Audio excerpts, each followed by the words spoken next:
Thank you for clicking. And what do you end up with when you take a dirt cheap WL Toys remote control car, a Pyrotechnics fireworks firing system, and 4 AA batteries to power it, and increasing the power and the capacity by adding a 7.4 volt 600 milliamp battery, and then a 500 kilovolt stunning module. Guys, you get this.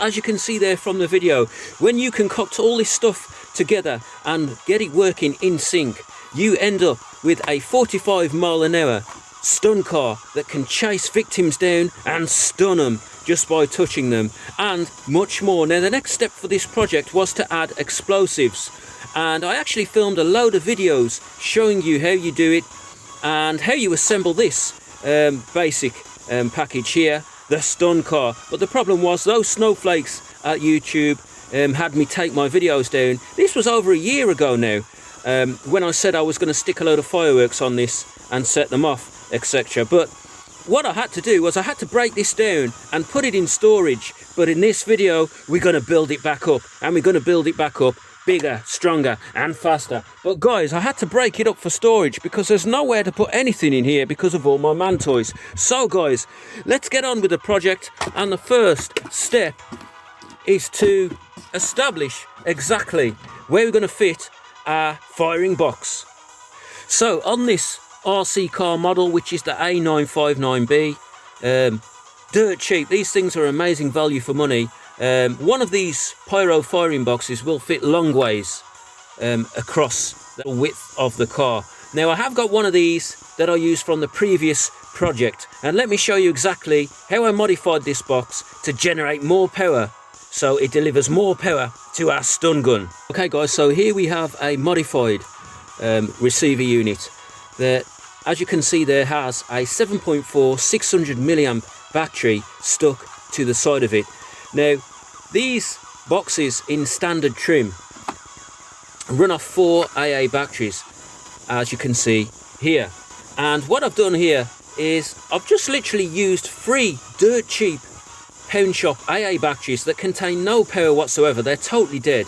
And then the last row, where there should be another AA battery, I've splined this 7.4 600 milliamp battery in. Now, this provides all of the power, because the other 3 batteries that I've got inside this receiver have got no power whatsoever. However, this thing being 600 milliamps and 7.4 volts is more than enough power, and it's more than this box could ever provide with the best quality 4 AA batteries in. So that's why I've just added some extra power there on the receiver box.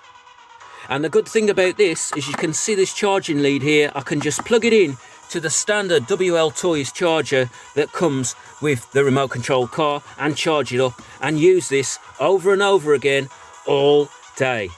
So I'm going to be recycling and reusing this. Next thing on the list is the stunning module. Now, I've been making these for years. This one's made from Rolex watch parts, and I've actually gold plated the drill bits there for better conductivity.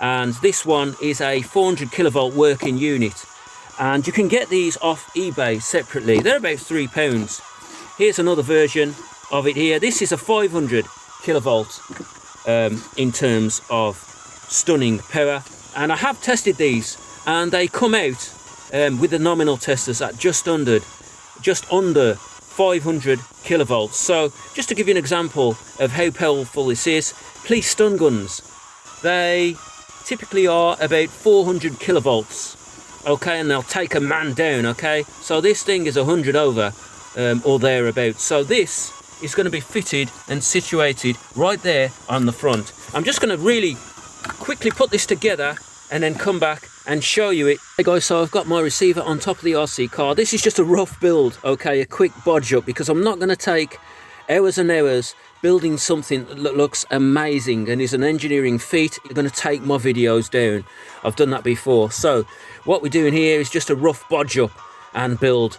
But here, where the stun gun is going to be situated, I've actually made a mount out of polymorph, and it fits on the front shock tower here, and this provides a bit of stability for the stunning module to be fitted. Now I've made this from something called polymorph. It's a low temperature melting plastic.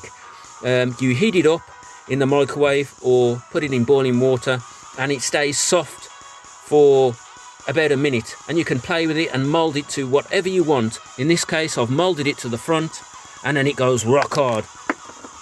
I mean, you can drill it or sand it or whatever, but if you haven't got none of that, you can use milliput, which is something I always used to mess about with years ago. So I'm going to fit this on here and come back to you. Okay guys, so it's roughly all together now. So as you can see, I've got my 500 kilovolt stunning module on the front. Now it's not 500 exactly, that depends on the type of voltage and power that you're running through this actual unit, and it all depends on the units, because they do differ with regards to kilovolts unit to unit. However, this has been tested, it came up just under 500 kilovolts. Now you can see here at the front I've used some more milliput and some polymorph to create my actual stunning pincers there, which are drill bits, and they're drill bits that I gold plated.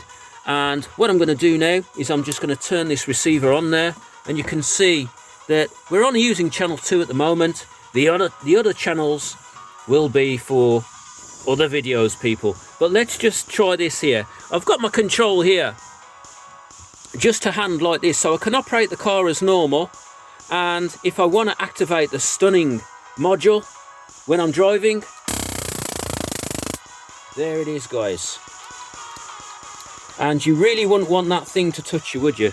Another thing I've done was I put a piece of aluminium foil just in between the firing receiver box and the remote control car's receiver.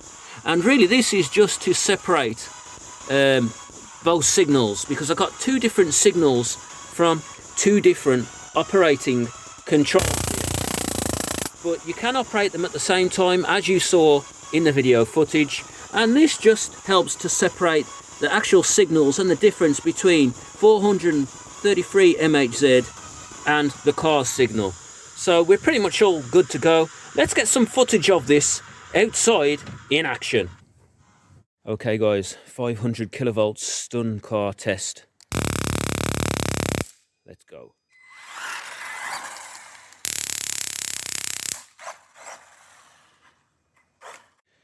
And the next step for this project will be to fit explosives, basically.